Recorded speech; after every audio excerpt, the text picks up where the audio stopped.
Stop uploading random things, lol. If your channel doesn't gain 1,000 subscribers in a month, make a new one. You need to pick one niche, little bro. Stop uploading random things, lol. You killed your channel. I don't want to be a YouTuber. If you don't agree with that, you can kiss my ass. Wait, guys, this is an introduction video. Yo, what up? And welcome to my channel. I look slightly majestic than usual, guys. What can I say? I'm the afterglow. Considering our family grew up to probably 4 times than usual, I thought it was appropriate to do a reintroduction. Hello everyone, my name's Nick Ra, but my friends call me Nick. My channel name literally means Nick, and that's it in my language. So people found out about my channel recently. It was the first time I ever got so much comments in a single video, most of which were encouraging, but I also received some not so positive comments. These people viewed my channel as a sad, grim reminder on how not to run a YouTube channel. Let me tell you why, and let me tell you how I'm gonna Prove them wrong. Okay, first let's talk about why I'm making this video instead of a regular reintroduction video. Well, it all has to do with this video. This video is titled, I got 1,052 subscribers after 6 years on YouTube. And that isn't a lie. The person you see on that thumbnail is me 5 years ago. This video was made to thank the 1,000 people who came to my channel and hit that subscribe button. But it blew up and pointed all the attention somewhere else. Somewhere I didn't intend. Somewhere I despised. To me. You see, some people saw this content of the video and took it as, this must suck for him. Look at that guy, could not be me. Luckily, the majority talked about the main focus of the video, which was me celebrating the achievement of reaching 1,000 subscribers. And disclaimer, honestly speaking, the people I'm referring to in this video right now are the very minority. What I got from that video was that the majority of people view YouTube as a business. Wow, shocker. I grew up without a phone and spent majority of my time just drawing. This video that blew up was kind of a lie. I actually made this channel long before 6 years ago. I started off as a kid in 2017, animating with my mother's rinky-dink Android tablet, and I slowly grew out of it and was more in tune to traditional art. I loved watching Let's Play channels. Trust me, this is important for the comments I've been getting. My personal favorite were Jacksepticeye and KRYPTIC Kenshin. I consider myself an OG samurai, as well as PewDiePie, but mostly his Fridays with PewDiePie, if you guys even remember that. And my mother hated it. I wasn't allowed to watch Jack and Pewds because they cursed a lot, so majority of my time when I drew, I spent watching Corey's video. I still remember my first ever video. It was Ib. If you guys know what that is, you're either old or a vampire. But that time, Corey was actually pretty big already, had 3,000 subscribers. I mean, it's not that big, but like, back then it was, okay, back then it's also not crazy big, but like, I remembered when I watched his video, I had this Samsung phone. I'm gonna try to find what it was, and it was really tiny, and you actually couldn't even go to YouTube in that. It was my mother's spare phone, and I remember I sneaked that to school and showed some of my friends Corey, and you didn't really care, but why does this matter?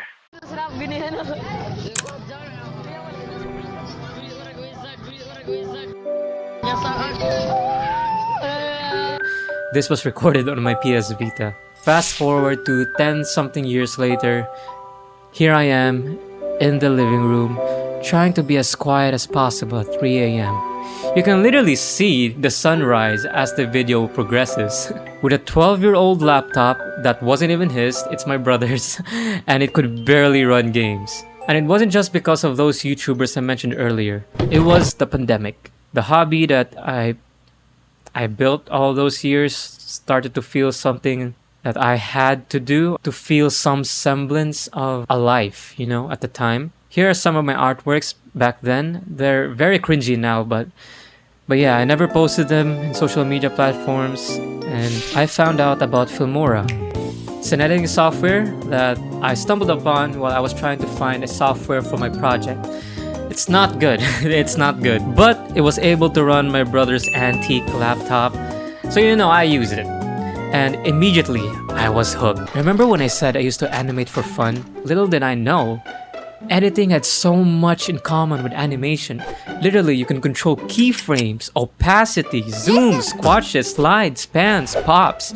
And with that, I found a new hobby. Hallelujah, hallelujah, hallelujah. So for my senior high school years, I spent most of my time editing. If I had a little semblance of time left in the day, I would edit. I would just make skits. But I can confidently say that the people criticizing my channel will 100% not understand what I'm about to say right now. What I'm about to say will confuse them, I'm sure. And that is, I never posted any of these videos. Not in a single social media platform.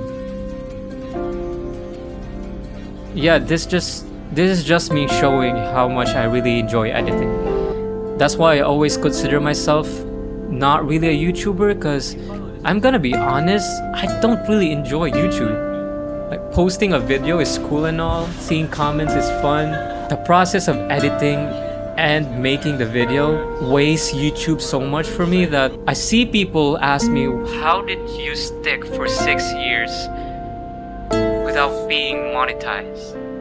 And that's the answer. I did not think about monetization. If YouTube wouldn't pay me, I would still do what I'm doing. I really enjoy editing. It's an excuse for me to do whatever I want. So yeah, I spent days editing because of how slow the laptop was. It would take me like a few hours just to do a simple transition. The outcome was a byproduct, and it's something that I can be proud of looking back at it, but it's not something that I crave. Slowly though, I did run out of content to make. I used to make birthday videos for my friends. About a few years later, I posted my very first gaming channel here on YouTube. Do not watch it, please. You can tell that the video was made for me to edit. There's so many random edits every 5 seconds in that video. Essentially, my first ever video was an excuse for me to edit. I found that it also helps me to socialize better. I wanted to speak better because I actually had problems with speaking when I was young. It's because I didn't really socialize that much. Still, I continued with my journey. I did a face reveal thanking my 35 subscribers. My brother's laptop started to break down. Eventually, I stuffed myself in a hot, dusty storage room just to be able to record at night. My cheap earphones broke, so I had to stop YouTube until I had money to get a new pair. A storm came that destroyed our city, totaled my microphone, and finally, because of that flood, as I plugged my laptop charger, I realized that the laptop that I used to edit for 2 years finally broke. To some, it's probably nothing. Like, you could probably get a new laptop or even upgrade with a new computer, but there's a reason why that laptop is 12 years old. It was a novelty thing. My mother definitely wouldn't have bought that laptop if it wasn't for my brother, because she adored my brother. She also adored me. I'm lucky to have my mother. But yeah, once that thing broke, I knew that it was over. That laptop was pretty old. I couldn't even play Slenderman with it. Yes, I mean this Slenderman. I stopped posting for almost half a year and my life moved on, but I continued to record myself. You might be wondering why, but it's because YouTube really was just an excuse.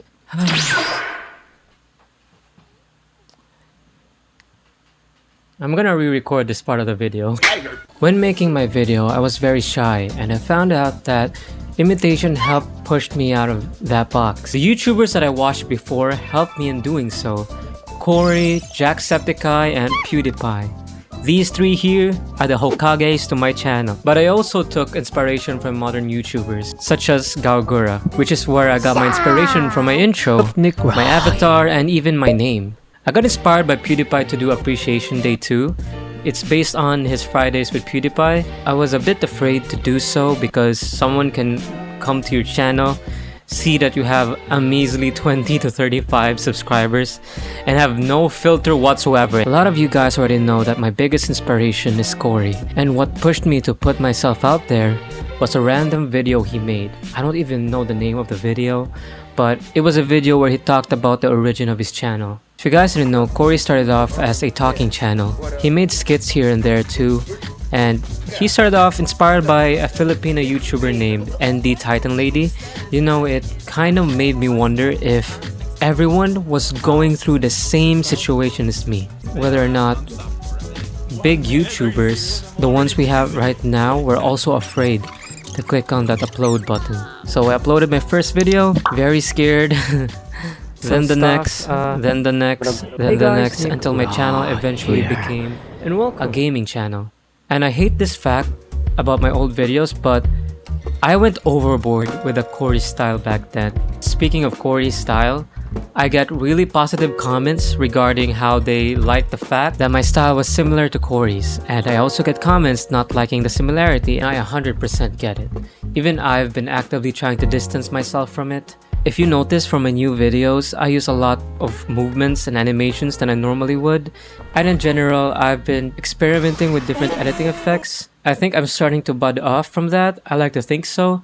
I do still get some of that comment here and there, but compared to my old videos, I do think I'm slowly improving in that regard. I just want to say that I'm not trying to copy Corey or replace Corey whatsoever. Thankfully, a lot of people do recognize it's an inspiration rather than a copy, but I also think those criticisms others gave me are valid, and I'm 100% sorry for them, especially for my older videos. I will say I'm not gonna stop doing skits. Skits are so fun to do, and while I do take inspiration from Corey's intros, I still am the one to plan and storyboard my skits. Put the money. You'll never catch me alive. So yeah, I'm just stating that out there because I got a comment. Like I said, it's not a big deal, I promise. It's just one comment. But I got a single comment telling me that I copied Corey based on the fact that I used a skit on my intro for my 1K subscriber video. I did take inspiration for him in that regard. Like I said, I'm gonna be very vocal with my inspiration from Corey and other YouTubers as well. But he's also not the only one I took inspiration from. I also got it from the Angry Video Game Nerd. And I can go on about this, but this video is already long enough as it is. But yeah, I just want to be transparent to you guys, and I hope you guys understand. I'm not making excuses for my old videos because even I think they're not different enough to be considered original, but I do put effort on my current videos, and I try to differentiate myself and edit differently in every single one. You will see inspiration here and there, but I'm not making excuses at all. I condemn my old videos, but I don't want to delete them or remove them because they do contain aspects of my life that, you know, it's really good to look back on. How I've improved, how stuff have changed. I don't think it's a fun fact. I was gonna say fun fact, but the house that I recorded those videos on is no longer here because it burnt down. So I hope you guys forgive me from not removing those videos because they really do have a special place in my heart. Anyway, I know you guys clicked for the hate comments I mentioned earlier, and while they do exist, I honestly, the YouTube community as a whole is so much nicer than other social media platforms. Here are some of the comments I haven't replied to for my thank you video, and as you can see, everyone took me with open arms. That despite my lack of popularity, they still showed love to a complete stranger, and I will forever be grateful for that. Thank you guys. Here are the two comments I was referring to at the start of the video, and that's literally it.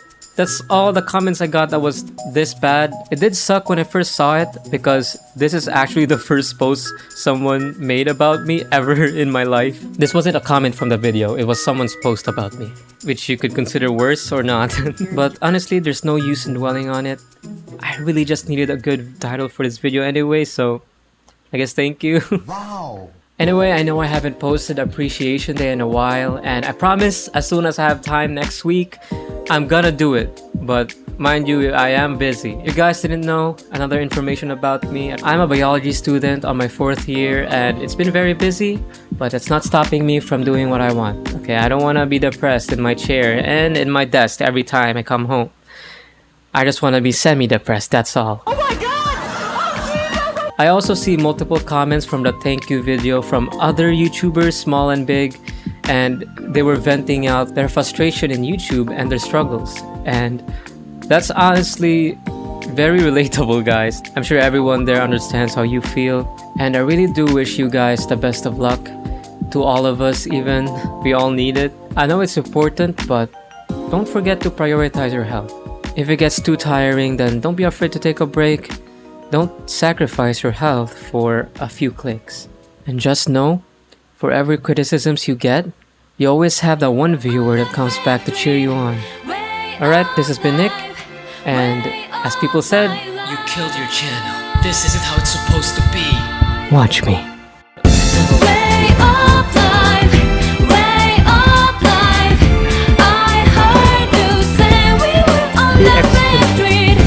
Way up life, way up my life. More than double of my last subscriber. Way up life, way up life. I heard you say we were on the same street. Way putting on my- up life, way up my life. I don't know nothing about this game. But shout out to my mom, and I actually like this. That's it for this video. Wait. Get back.